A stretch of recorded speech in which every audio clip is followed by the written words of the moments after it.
श्री सद्गुरु महाराज की जय। अभी हम लोग पूज्य बाबा के मुखारविंद से अमृत में वाणी श्रवण है। अब हम लोग के बीच भागलपुर नामनगर से चल के पूज्य स्वामी ज्ञानानंद जी महाराज आए हुए हैं। पूज्य स्वामी के चरण में प्रार्थना है, हम भक्तों को उपदेश वाणी करने की कृपा करें।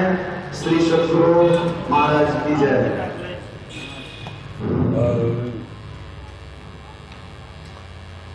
मंगल मूर्ति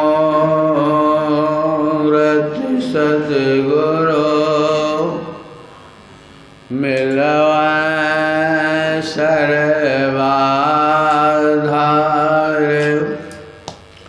मंगलमय मंगल करण बिनु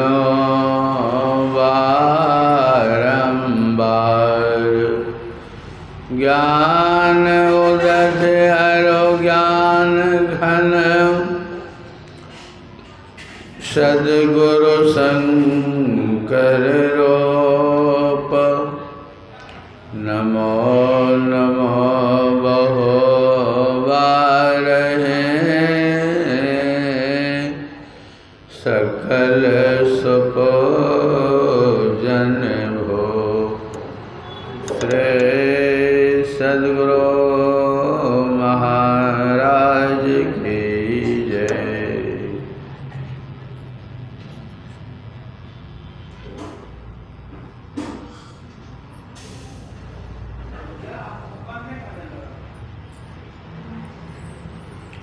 मनसस महात्मा गण,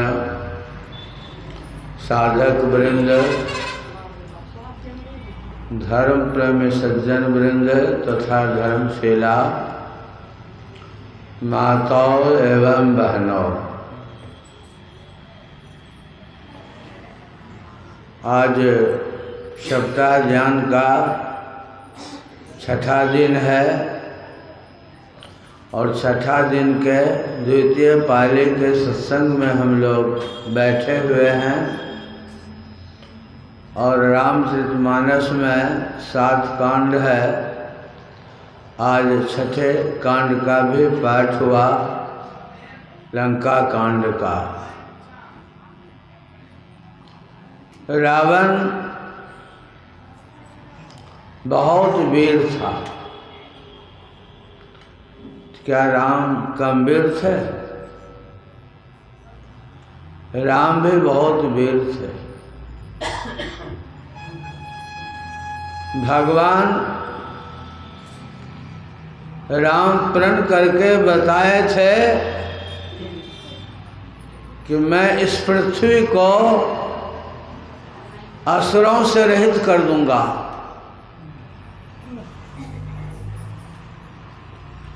क्योंकि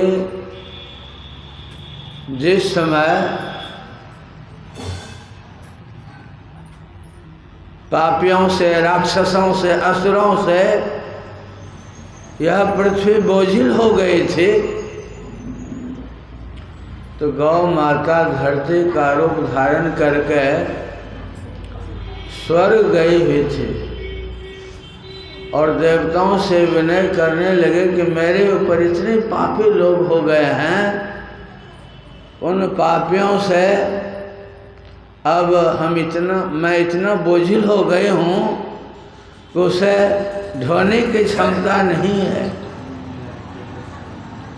इसलिए हे देवताओं, हे देवगणों, मैं आपसे मदद मांगने के लिए आए हूँ, इसका निदान करा। तो उस देव समाज में भगवान शिव भी थे। भगवान शिव कहते हैं कि इस काम को करने के लिए भगवान विष्णु ही सक्षम हैं और वह भगवान सब जगह हैं और वे प्रेम से प्रकट होते हैं। तो भगवान शिव देवताओं से कहता है कि उसे भगवान विष्णु के सभी को स्तुति कीजिए, विनय कीजिए, प्रार्थना कीजिए। प्रभु व्यापक सर्वत्र समाना प्रमत प्रकट होहि मैं जाना। जब सभी देवगण प्रार्थना किए तो उस देव समाज में भगवान विष्णु प्रकट हुए और भगवान विष्णु देवताओं से बोले कि तुम लोग बंदर भालू के शरीर में चलो, मैं भी आऊँगा। उन्होंने कई कारण बताया। रामचरितमानस में राम जन्म के अनेक कारण हैं। उसमें से भगवान विष्णु ने देवताओं से कहा कि मैं मनुष्य शत्रुपा को वचन दिया हूँ, मैं तुम्हारे यहाँ पुत्र बन कर के आऊँगा। और नारद का भी श्राप को अंगीकार करना, स्वीकार करना है, आदि आदि कई कारणों से भगवान राम आए हुए थे। रावण तो सही में बहुत बड़ा बलवान थे, बहुत मायावी भी थे। और कहावत है, घर फूटे तो गंवार लूटे। विभीषण तो रावण का ही भाई था ना। और नीति की बात अपने बड़े भाई से कह रहे थे, लेकिन जब बुद्धि मारी जाती है तो अच्छी बात भी उनको अच्छी नहीं लगती है। विभीषण तो बड़े नीति की बातें, हित की बातें रावण से कह रहे थे, तो रावण ने उसका अपमान कर दिया। लात भरी सभा में जाकर लात मार दिया कि जा तुम राम का गुण गाते, उसी के राज में चला जाओ, उसी के जाओ, नीति की बात सिखाओ। तो विभीषण यह कहते हुए चले कि भैया मैं तो राम के पास जा रहा हूँ, मुझे दोष मत दीजिएगा। यह कह करके रावण चले गए। और जैसे रामादल में आते हैं तो जितने बंदर भालू थे सबको शंका हो गई कि रावण का भाई आया है, दौड़ो मारो पकड़ो। इस तरह से सब भगवान राम के सामने कहने लगे। तो भगवान राम कहते हैं कि देखो जी, जो मेरे शरण में आया है, शरण में आए हुए को मैं त्याग नहीं करूँगा, उनको आने दो। और जैसे आए तो उसी समय विभीषण को लंका का राजा बना दिया, मला बन दिया।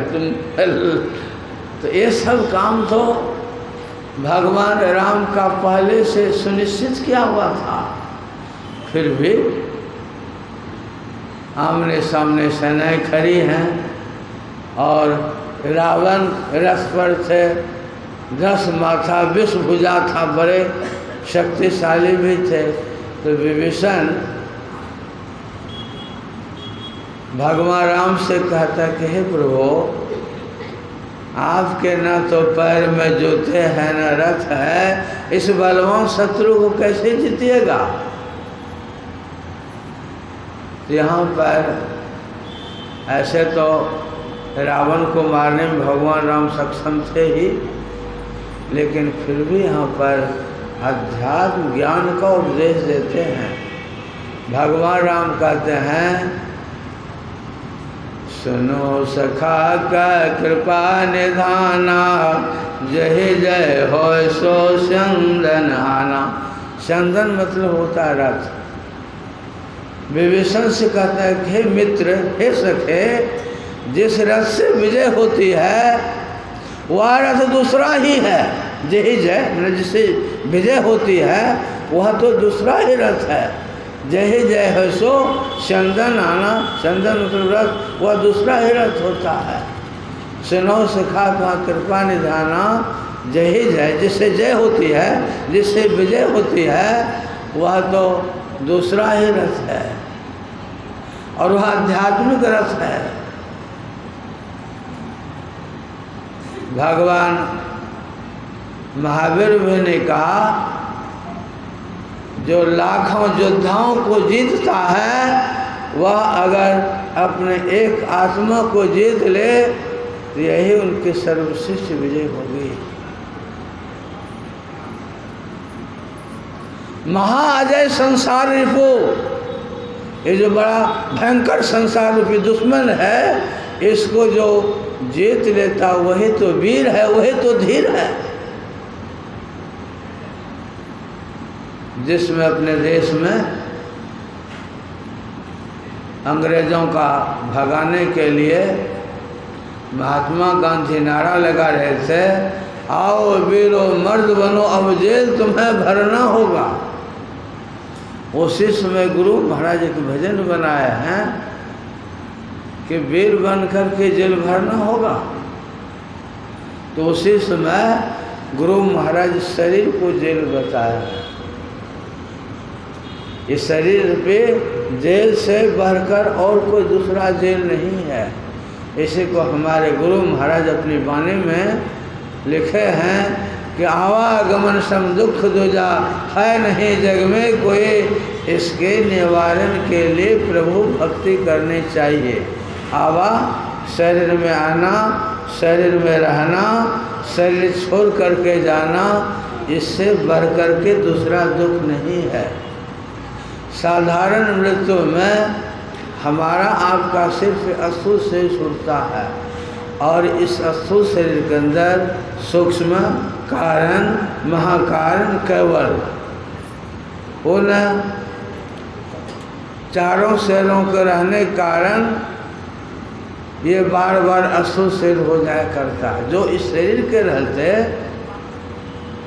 अपने प्रभु को जान लिए हैं, यानी सभी शरीरों से अपने को फुटा लिए हैं, अपने को अलग कर लिए हैं, उससे बढ़कर के योद्धा कोई भी नहीं है। गुरु महाराज कहते हैं, आपने सुना होगा सतयुग में एक राजा थे, राजा अश्वपति जी। उनके दरबार में नारद बाबा आए तो राजा अश्वपति जाकर अश्वपति जी महाराज जाकर दंड प्रणाम करते हैं। राजा अश्वपति जी की पुत्री थी सावित्री, वो भी आकर नारद बाबा को प्रणाम करते हैं। तो नारद बाबा कहते हैं कि राजन, जब लड़के सयाने हो जाए, विवाह के योग हो जाए, तो उनका विवाह कर देना चाहिए।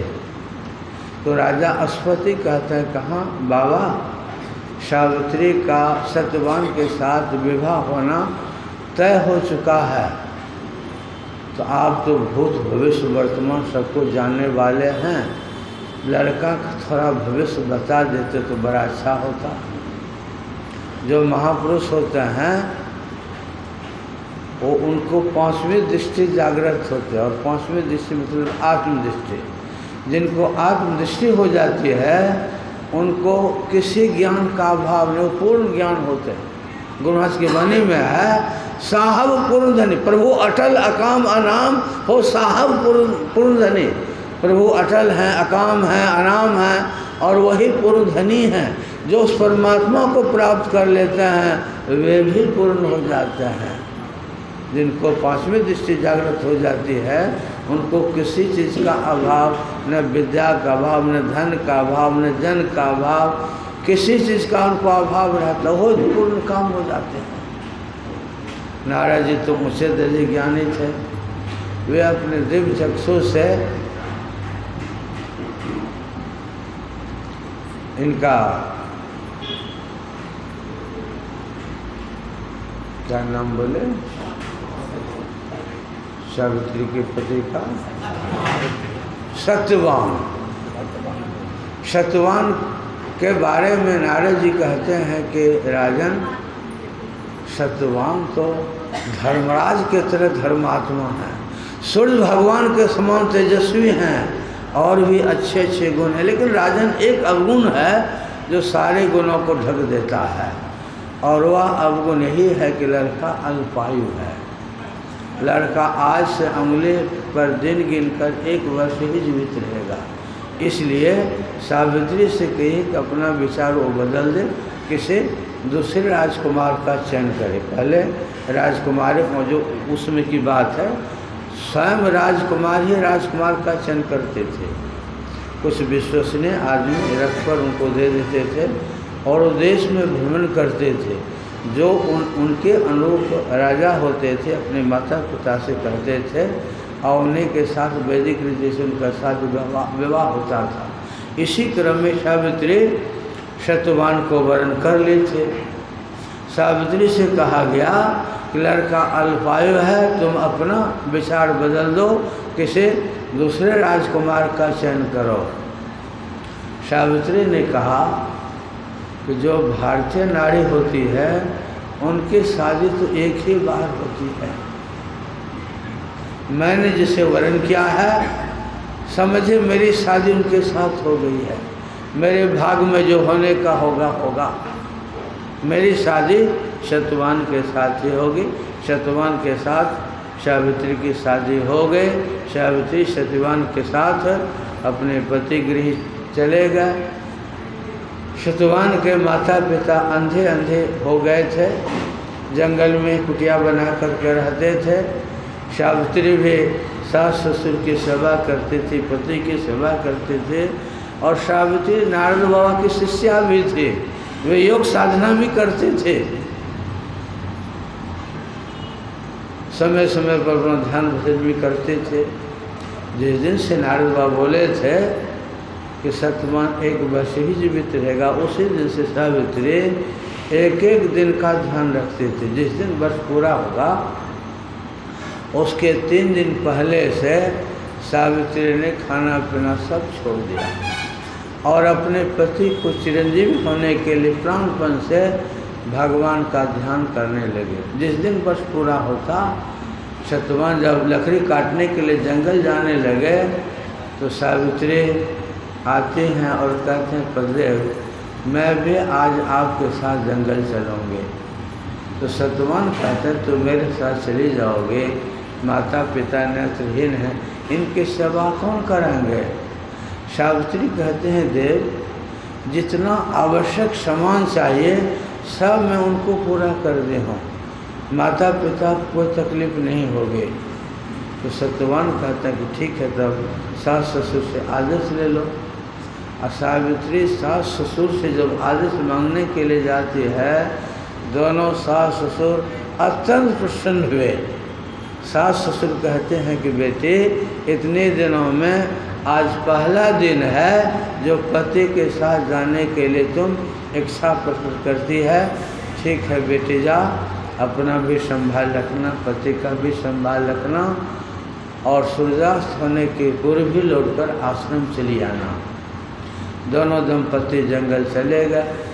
सत्यवान सुखी सुखी लकड़ियों को काट कर गट्ठर बांध लिए और कुछ फल तोड़ने के लिए वृक्ष पर चढ़े। अभी 2-4 फल तोड़कर अपने झोला में रखे ही थे कि सत्यवान के सर में चक्कर आया। वृक्ष पर ही सत्यवान कहते हैं देवी मेरे सर में चक्कर आ रहा है। सावित्री कहते कि आप पति शीघ्र वृक्ष पर से नीचे उतर जाइए। वृक्ष पर से सत्यवान नीचे उतर जाते हैं और सत्यवान कहते हैं देवी मेरा शरीर चेतना शून्य होते जा रहा है। सावित्री कहते हैं आप पति शीघ्र धरती पर लेट जाइए। सत्यवान धरती पर लेट गए और सावित्री बैठ जाती हैं और अपने सर में सत्यवान के सर को अपने गोद में सावित्री ले लेती है। थोड़ी देर में सत्यवान निश्चित हो जाते हैं और क्या देखते हैं, उनके सामने एक देव पुरुष आकर खड़े हो गए। और वह देव पुरुष कोई साधारण आदमी नहीं था, वो धर्मराज था। गुरु महाराज के प्रवचन में आया है कि धर्मराज भगवान विष्णु के समान शक्तिशाली होते हैं। धर्मराज सावित्री के सामने आकर खड़े हो जाते हैं। सावित्री पूछती हैं यमराज के सामने आंख मिलाना मोदी जी का ताकत है। वो पुतिन जी जो यूक्रेन में इतना झगड़ा कर रहा है, उस पुतन जी को हिम्मत है जमराज से आँख मिलाने का? या अमेरिका का जो राष्ट्रपति है उनको हिम्मत है? कबरा गर्वन कीजिए काल गए करकेश, ना जाने कि तुम्हारी है क्या घर क्या परदेश। वो जिसका समय जहाँ हो जाएगा वहीं से लेकर चले जाएगा, उसे बचने वाला कोई नहीं है। बाबा कबीर के बानी में है कि मरने वाले के सामने, ये तो जमराज था ना, जब जमदूत आता है तो मरने वाले उस जमदूत को देखता है और उसको देखकर वो भयभीत हो जाता, डर जाता है, थर थर कांपने लगता, लेकिन कुछ बोल नहीं सकता है। जमराजा के रूप देखे से थर थर देह खपा, उस रूप जब देखता तो थर थर थर थर कांपता है। लेकिन सावित्री पूछती हैं आप कौन महापुरुष हैं? कहा मैं धर्मराज हूँ। सावित्री कहते हैं कि आपका यहाँ पर आगमन कहाँ? तुम्हारे पति का समय पूरा हो गया है, तुम्हारे पति को लेने के लिए मैं आया हूँ। सावित्री कहती हैं कि औरों को लेने के लिए आपका दूत आता है और मेरे पति को लेने के लिए आप स्वयं पधारे हैं। यमराज ने कहा कि पहले मेरा दूत ही आया था, लेकिन वापस होकर बताया कि सत्यवान के निकट एक ऐसी तेजस्वी नारी बैठी हुई हैं, उनके तेज में जाने का हमको हिम्मत नहीं हुआ। अब बताए सावित्री के पास कौन तेज था? ये आग जो होते यही तेज था। ऐसे आग के तेज से जमराज डरेगा? वह दिव्य तेज था, योगी का तेज था, सत्यता का तेज था, शीलता का तेज था सावित्री के पास।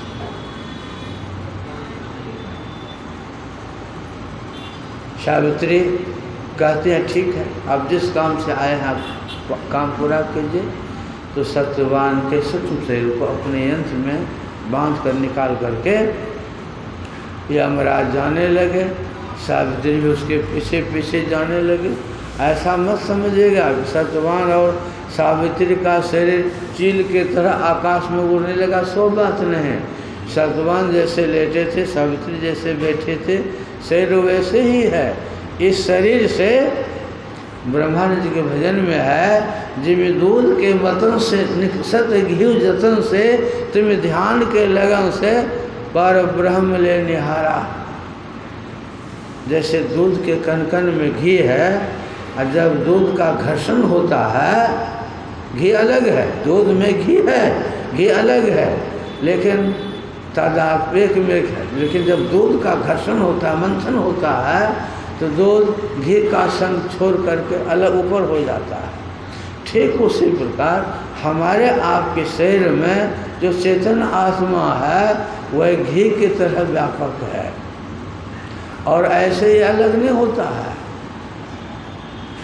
आप बहुत व्याख्यान दे दीजिए, व्रत उपास सब कुछ कर लीजिए, लेकिन इन उपासना के करने से इस जड़ में जो चेतन मिला हुआ अलग हो जाएगा, सो बात नहीं। वह तो ध्यान योग करने से होता है। ध्यान योग में जिनको सफलता मिलती है वही जड़ से अपने को फुटा लेते हैं, अलग कर लेते हैं। सावित्री योगिनी थी, सिर्फ पतिव्रता ही थी, सेवक वो योगिनी भी थी। वे शरीर को नारद बाबा की कृपा से योग साधना करके पहले से अलग कर चुके थे। तो ये सूक्ष्म रूप से सत्यवान के शरीर को ले जाना था जमराज।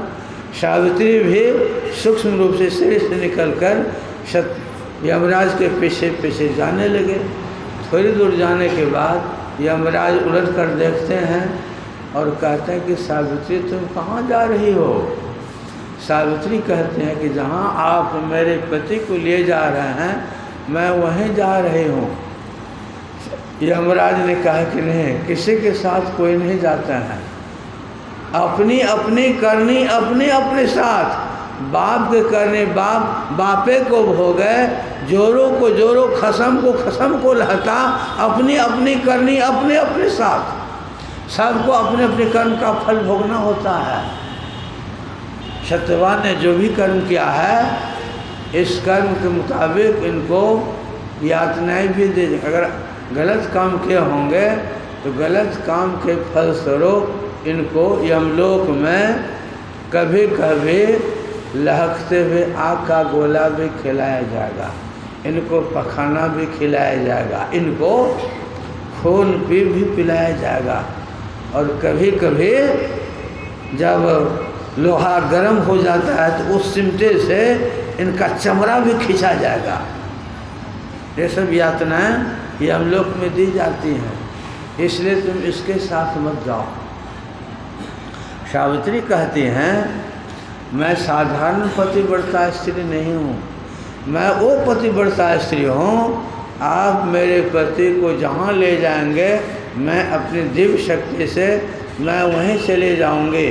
अगर मेरे पति को आप पखाना देंगे खाने के लिए तो मैं अपनी दिव्य शक्ति से उसे स्वादिष्ट हलवा बनाकर खिलाऊंगी। यदि आप इनको लहकते हुए आग का गोला देंगे खाने के लिए तो मैं अपनी दिव्य शक्ति से उस आग के गोला को रसगुल्ला बनाकर खिलाऊंगी। अगर इनको आप खून पी देंगे पीने के लिए तो मैं अपने दिव्य शक्ति से उसे अमृत बनाकर पिलाऊंगी। आपको मेरे लिए कुछ भी नहीं सोचना, आप मेरे पति को जहाँ ले जाना चाहता है ले चला। कहा कि नहीं ऐसा नियम नहीं है, तुम कुछ वरदान ले लो फिर लौट जाओ। कहा ठीक है, आप तो देवता हैं देने वाले हैं, दीजिए का मांगो। तो पहले वरदान में सावित्री अपने माता पिता के लिए पुत्र की याचना करते हैं। राजा अश्वति जो थे निसंतान थे और सावित्री मंत्र के आह्वान से यज्ञपुर से प्रकट हुई थी। तो पहले वरदान में माता पिता के लिए पुत्र की याचना करते हैं, यमराज ये मत कह देते हैं।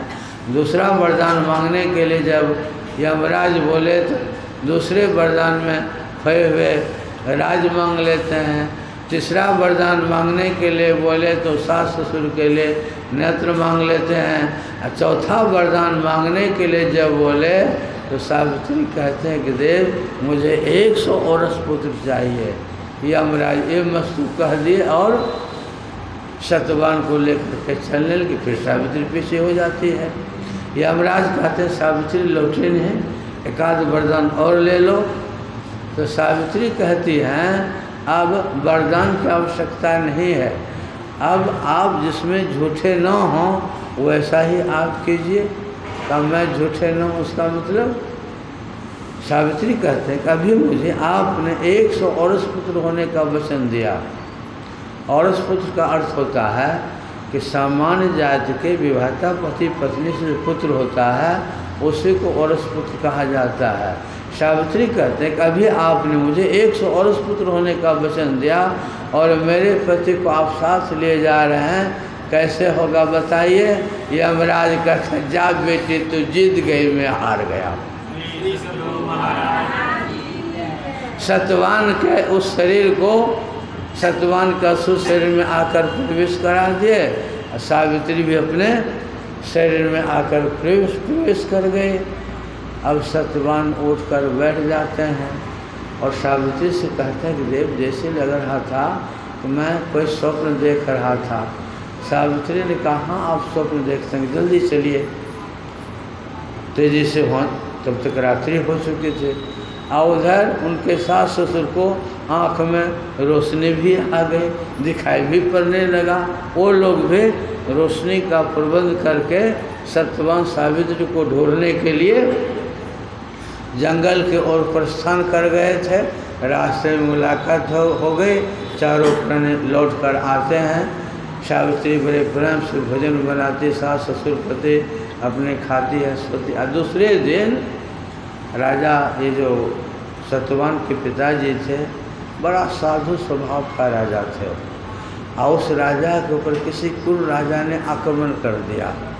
इन्होंने सोचा कि लड़ाई करेंगे, कितने सेना का संहार होगा।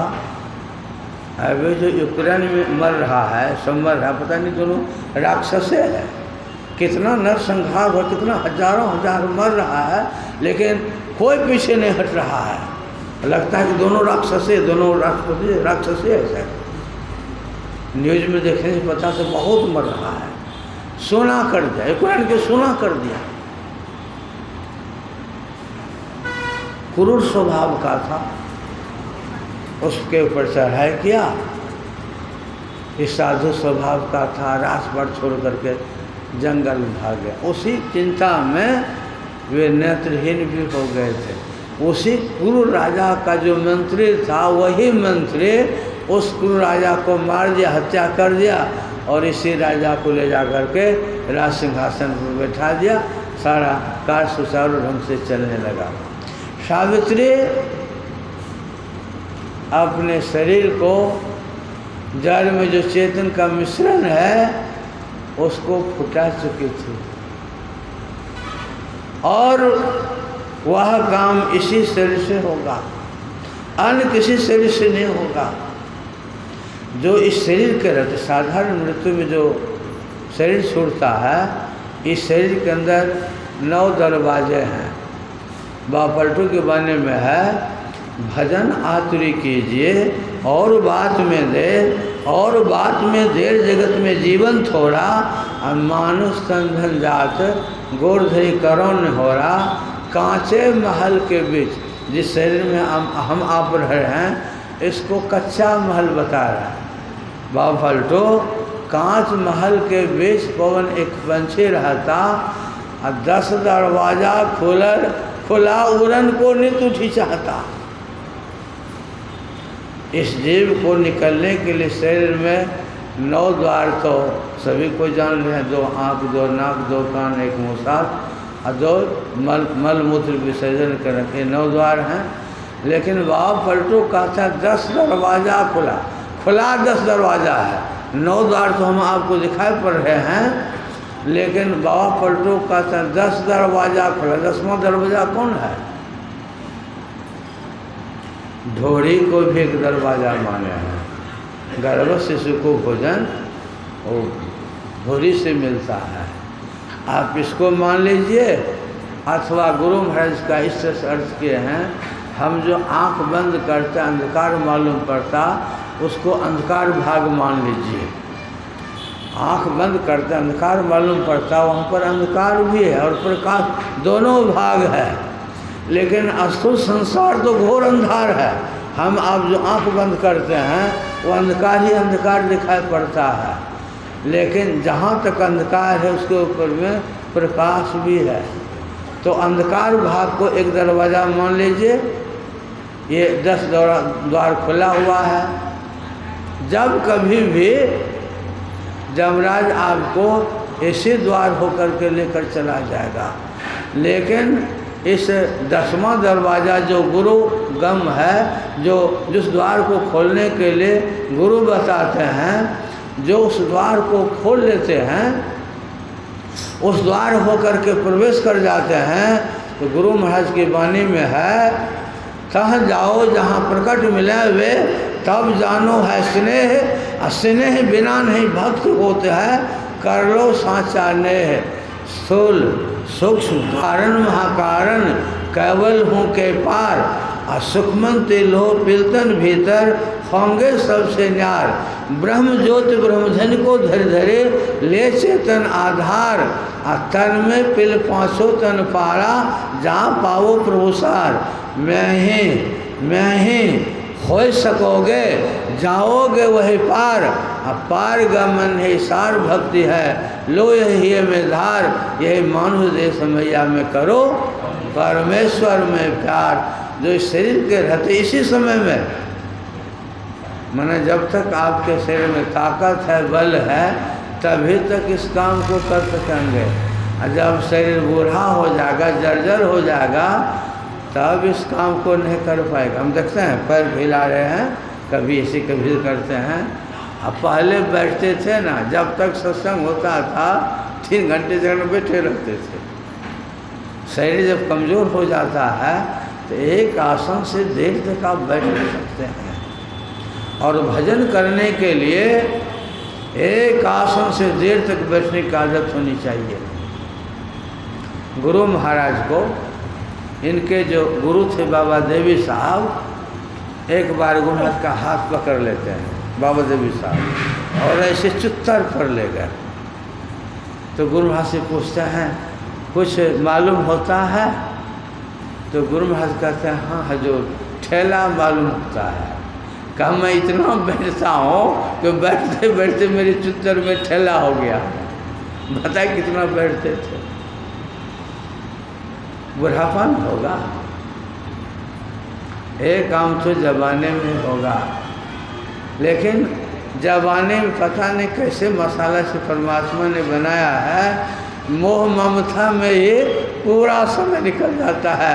बाबा पलटू ने कहा उमरिया धोखे में खोई दियो, 12 बरस बालपन बीते विषम जवान भयो, 30 बरस माया के फेरे देश विदेश गयो, 40 बरस अंध जब लागे बारहत मोह नयो, धन और धाम पुत्र के कारण निजदिन सोच कियो, बरस 50 कमर भई टेढ़ी सोचत खाट पर हो, दारा सुत बहु बोली बोले बुरहो मरे न गए। वैसे अवस्था में आप भगवान का भजन कीजिएगा। बरस 60-70 के भीतर के सफेद भयो, अब बात पीत और कफने घेरा, नैन से निर्भयो, ना गुरु भक्ति ने प्रभु की सेवा, ना शुभ कर्म कियो, कहे कबीर सुनो भाई साधो, चोला छूट गए। बुढ़ापा में क्या कीजिएगा? इसलिए जब तक आपके शरीर में ताकत है, बल है, इसी जमाने में यह लोक परलोक दोनों बना सकते हैं। लेकिन यह लोक परलोक बनाने वाला जो आपका अध्यात्म ज्ञान है, वो ज्ञान आपको चाहिए। अगर आपको जवानी में ही अध्यात्म ज्ञान हो जाएगा और उस ज्ञान के मुताबिक तब आप यह लोक परलोक दोनों बना सकते हैं। अगर आपको गुरु से स्नेह नहीं, गुरु से प्रेम नहीं, गुरु से ज्ञान आपको नहीं मिला, तो समय ऐसे ही आपका व्यतीत हो जाएगा, ऐसे समय निकल जाएगा। और जब समय निकल जाएगा, जब चिड़िया चुग गए खेत, फिर पछताए होत क्या? फिर पश्चाताप करने से क्या होगा? फिर पश्चाताप करने से कुछ भी नहीं होगा। इसलिए अभी आप भगवान राम के उपदेश सुन रहे थे कि सौरज मतलब सूरता चाहिए और धीरता भी चाहिए। जिस रथ से भगवान राम विभीषण को समझा रहे हैं कि जिस रथ से विजय होती है वो दूसरा ही रथ है, और उस रथ के पहिया कौन कौन है? सूरता और धीरता। सौरज मतलब सूर। बाबा कबीर ने कहा जो सूर होता है, जो वीर होता है, वह युद्ध से कभी विमुख नहीं भागता। मर जाएगा लेकिन वो युद्ध से नहीं भागेगा। सूर संग्राम को देखे भागे नहीं। बाबा कबीर ने कहा जो सूर होता है, जो वीर होता है, वो संग्राम देख करके नहीं भागता है। सूर संग्राम को देख भागे नहीं, देख भागे से सूर नाहे, काम और क्रोध मद लोभ से जूझना, मरा घमसान तह खेत माहे, सांच और शेल संतोष साहिब भये, नाम शमशेर तह खूब बाजे, कहे कबीर कोई जूझे सुरमा, कायरा भीड़ तह तुरंत भाजे। जो सूर होगा वही जूझता है, वही लड़ाई कर सकता है। और मन से युद्ध करने का समर्थ क्षेत्र कहाँ है? जब महाभारत का युद्ध होना निश्चित हो गया तो कहा कि स्थान खोजो, और ऐसा स्थान हो, वह तो एक गृह युद्ध था, अपने चचेरे भाई में लड़ाई था, मतलब ऐसा जगह हो कि ममता नहीं हो लड़ने में कि मेरा बाप है, मेरा चाचा, इसको कैसे मारेंगे। ऐसा जगह नहीं होना चाहिए। जहाँ पर ऐसी जगह होनी चाहिए कि लड़ने के लिए एक तरफ बाप है, एक तरफ बेटा है, एक तरफ ससुर है, एक तरफ दामाद है, एक तरफ साला है, एक तरफ बहन, इस तरह का वो युद्ध था। वहाँ पर अगर ये मोह हो जाएगा तो युद्ध होगा ही नहीं। इसलिए ऐसे स्थान को ढूंढा जाए जहाँ पर कि अपना पराया का ज्ञान नहीं हो। तो स्थान ढूंढने के लिए चला तो क्या देखा, एक जगह एक बेटा ने बाप को मारकर पैर में रस्सा बांध करके अब बैल के गला में बांध दिया था। वो घसीट रहा था, वो बैल घसीट रहा था। का इससे निर्मम और क्या होगा। वही कुरुक्षेत्र हस्तिनापुर से 30-40 किलोमीटर कुरुक्षेत्र में किया गया था। तो जैसे युद्ध करने का एक जगह चयन किया गया और वहीं पर वो महाभारत का युद्ध हुआ। अब मन से जो लड़ाई होगा उसका समर क्षेत्र कहाँ है, उसका समर क्षेत्र कुरुक्षेत्र है या द्वारकापुरी है या एवरेस्ट की चोटी पर है या समुद्र के तलहटी में है। उसका समर क्षेत्र तो जहाँ पर मन है उसी जगह है, उसी जगह उसको लड़ना होगा। और मन से कौन लड़ेगा।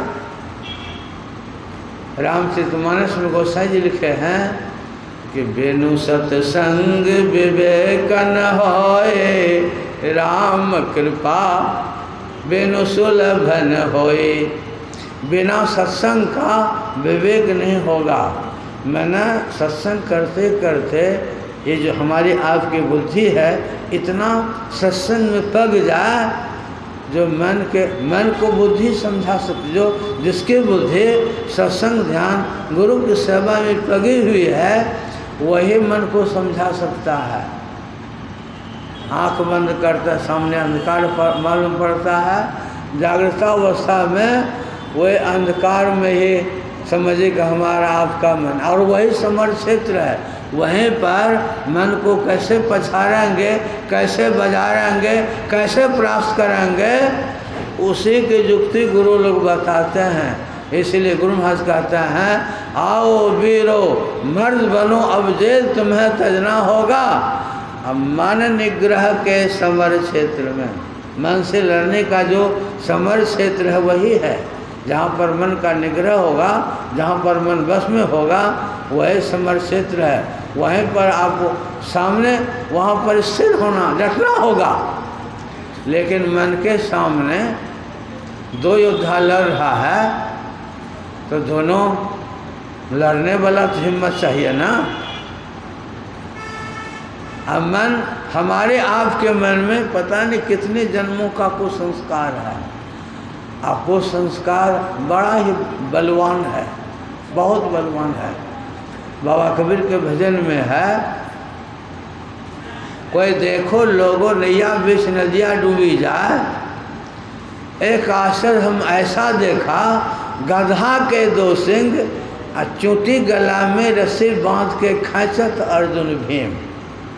जिसकी सूरत गुरु भक्ति ध्यान सत्संग से पगी हुई है और इंद्रियों के घाटों से सिमट कर प्रभु की ओर जिसकी सूरत जाने लगती है उसे सूरत का नाम है चूंटी। बाबा कबीर ने उसको चूंटी का संज्ञा दिया। चूंटी चलल अपन ससुररिया नौमन कजला लगा। तो जो साधक अपने मन को सूक्ष्मता की ओर ले जाते हैं इस समय इस मन को बड़ा समस्या का सामना करना पड़ता है। बाबा कबीर कहते हैं एक आश्चर्य हम ऐसा देखा गधा के दो सिंह। गज मतलब होता है पाप, हा मतलब होता है हनन करने वाला।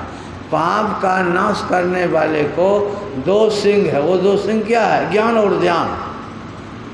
ये ज्ञान भी चाहिए और ध्यान भी चाहिए।